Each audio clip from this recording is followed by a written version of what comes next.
And we're going to go ahead and start this. Again, this is Rob Sperry. This is from my home in Orem, Utah. Just got back from the Bay Area. Got to wake up at 4 a.m. to get home. And so I figured, I was thinking on the plane of a couple things and a lot of questions that people have been asking. And so the question was asked, how do I get more people at events? People that say that they're coming. I've got 10 people committed, but only 3 or 4 show up. How do I do it? So we're going to go into that. Then we're also going to go in specifically into how to follow up properly. So the first thing is how do you double your numbers at events? I think that would be relevant.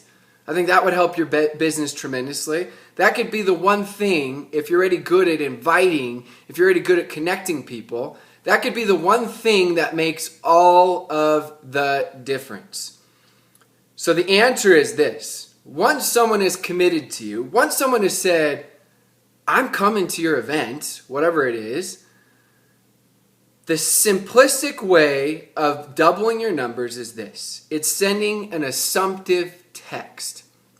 This is what I send every single time without fail. I do not send a text that says, hey, are you coming tonight? I do not send any text like that with a question. I do not call them and say, hey, are you coming to the meeting tonight? Because then I just gave them an out. They don't mean it personal, but my guess is your first network marketing event or meeting, you probably didn't want to go. And you went because you were doing somebody a favor. That's most people in general. So as soon as somebody's committed that they're going to come, what you need to do is you need to send them a text the morning of, and you need to say, look, John, let's say the name is John, I really appreciate you committing and making time to coming to the meeting tonight. I know you're extremely busy, but it means a lot to me. You make it your own words, whatever sounds good to you. But you notice what I did is I followed up. I assumed they were coming because they told me they were coming. Why would I assume otherwise? But I'm killing them with love. I'm killing them with gratitude and telling them the truth. It means a ton to me. And it really does mean a lot to me that they're willing to come and take a look. And then after, of course, they make their own decisions whether they want to do this or not. So every single time you have a meeting or you have an event, I would always send that text. The same thing when you have a Google Hangout or opportunity call. It works the same way. You don't even have to say, thank you for committing. You just say, hey, I really appreciate you making time. I know you're extremely busy, but it means a lot to me. See you on the call tonight, or, text me when you're on the call tonight, or see you at the meeting later today. That's it. Just do that, and I promise you, on average, if you have 3 out of 10 people coming that said that they were going to come, that you will double your numbers. Become a master at that.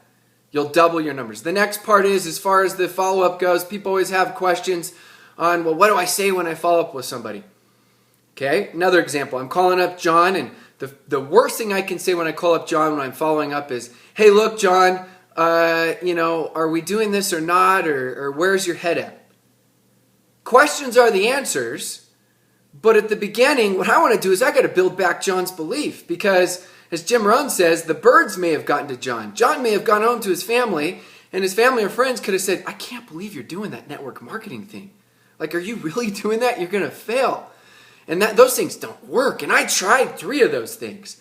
And so you want to make sure you build back their belief. Remind John all the reasons why he was excited to do this, why he is excited, what you guys are going to do. Remind John all the reasons why you're excited. Bring your enthusiasm, bring your passion. It's not necessarily what you say, but it's how you say it. You have to remind. It's a bell curve. On a scale 1 to 10, John could have been at an 8 when he left the meeting. But after that, what could have happened is John could have all of a sudden now talks to family and friends, and now John is at a 3 or 4. You think John's still at an 8. So that's why, before asking questions, build back their belief. Then after that, then you ask questions. I always like to ask the first question is, what excites you most about this? Because then I'm starting off on a positive note, and I build on that. And then after that, obviously, I'm going to ask, okay, great. If they're all ready to go, if I feel like there's any hesitancy and they're not sure, questions are the answers. So what would be your biggest fear or biggest concern? I understand you're super excited about this. It's normal to be scared. What would be your biggest fear or concern? And sometimes it's something simple like, I can't do this like you 40 hours a week or 70 hours a week or 90 hours a week.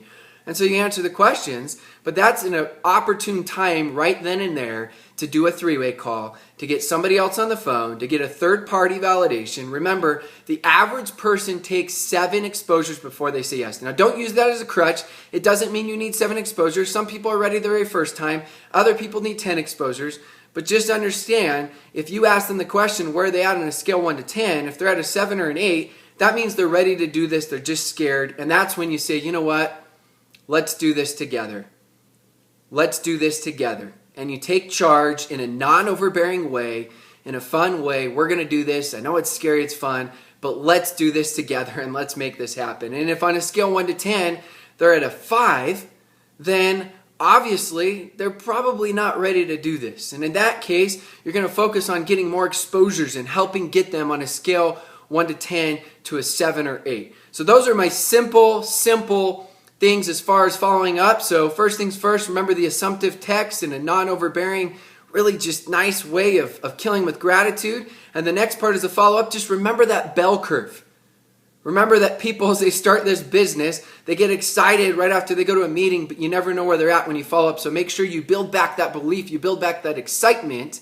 And then after you've done that, then you ask them what excites them most. And then remember, questions are the answers and third-party validation. So those are the tips for the day. I hope it was helpful. Thanks everybody for being on. Appreciate all the love, and we'll be having much more insight and tips as we go on.